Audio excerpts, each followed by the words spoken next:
ಮಕ್ಕಳ ಅಪೌಷ್ಟಿಕತೆ ನಿವಾರಣೆಗೆ ಸರ್ಕಾರಿ ಶಾಲೆಯಲ್ಲಿ ಮೊಟ್ಟೆ ನೀಡುವ ಯೋಜನೆ ಈಗ ಶಿಕ್ಷಕರಿಗೆ ಹೊರೆಯಾಗಿದೆ. ಯಾಕೆ ಮೊಟ್ಟೆಯಿಂದ ಶಿಕ್ಷಕರಿಗೆ ಖರ್ಚು ಎಂದು ನೋಡೋಣ ಈ ವಿಡಿಯೋದಲ್ಲಿ. ನಮ್ಮ ಚಾನಲ್ ಅನ್ನು ಸಬ್ಸ್ಕ್ರೈಬ್ ಮಾಡಿ ಮತ್ತು ಬೆಲ್ ಐಕಾನ್ ಅನ್ನು ಒತ್ತಿ. ಬನ್ನಿ ವಿಡಿಯೋನ ಸ್ಟಾರ್ಟ್ ಮಾಡೋಣ.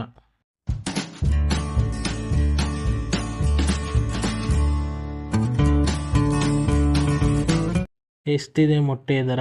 ಈ ಹಿಂದೆ 5.30 ಇದ್ದ ಮೊಟ್ಟೆ ದರ ಕಳೆದ ತಿಂಗಳಿಂದ 7 ರೂಪಾಯಿಯಿಂದ 8 ರೂಪಾಯಿವರೆಗೆ ಏರಿಕೆಯಾಗಿದೆ. ಇದಕ್ಕೆ ಪ್ರಮುಖ ಕಾರಣ ಉತ್ಪಾದನೆ ಕುಸಿತ ಹಾಗೂ ಬೇಡಿಕೆ ಹೆಚ್ಚಾದ ಹಿನ್ನೆಲೆ ಮೊಟ್ಟೆ ದರ ಏರಿಕೆಯಾಗಿದೆ.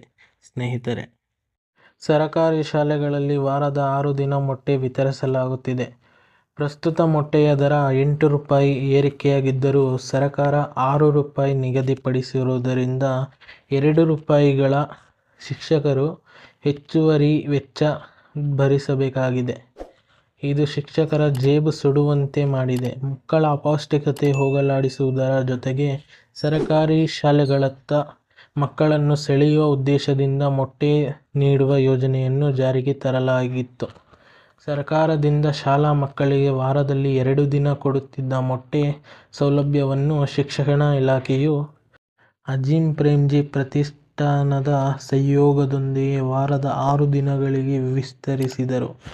2 ದಿನಕ್ಕೆ ಏಜೆನ್ಸಿಗಳು ಮೊಟ್ಟೆ ಪೂರೈಸಿದರೆ ಉಳಿದ 4 ದಿನ ಸರ್ಕಾರ ನೀಡಿದ ಅನುದಾನದಲ್ಲಿ ಮೊಟ್ಟೆ ಖರೀದಿಸಿ ವಿತರಿಸಬೇಕಾಗಿದೆ.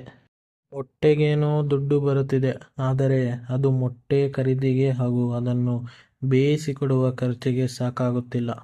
ಹೀಗಾಗಿ ಶಿಕ್ಷಕರು ಹೆಚ್ಚುವರಿ ಮೊತ್ತವನ್ನು ತಮ್ಮ ಜೇಬಿನಿಂದಲೇ ಕೊಡಬೇಕಾಗಿದೆ. ಸ್ನೇಹಿತರೆ, ಇದರಿಂದ ಶಾಲೆಯಲ್ಲಿ ಮೊಟ್ಟೆಗೆ ಬೇಡಿಕೆ ಹೆಚ್ಚಾಗಿದೆ, ಆದರೆ ಬೇಡಿಕೆ ತಕ್ಕಂತೆ ಮೊಟ್ಟೆ ಪೂರೈಕೆಯಾಗುತ್ತಿಲ್ಲ. ಈ ವಿಡಿಯೋ ನಿಮಗೆ ಇಷ್ಟವಾದಲ್ಲಿ ಲೈಕ್ ಮಾಡಿ, ಸಬ್ಸ್ಕ್ರೈಬ್ ಮತ್ತು ಶೇರ್ ಮಾಡಿ.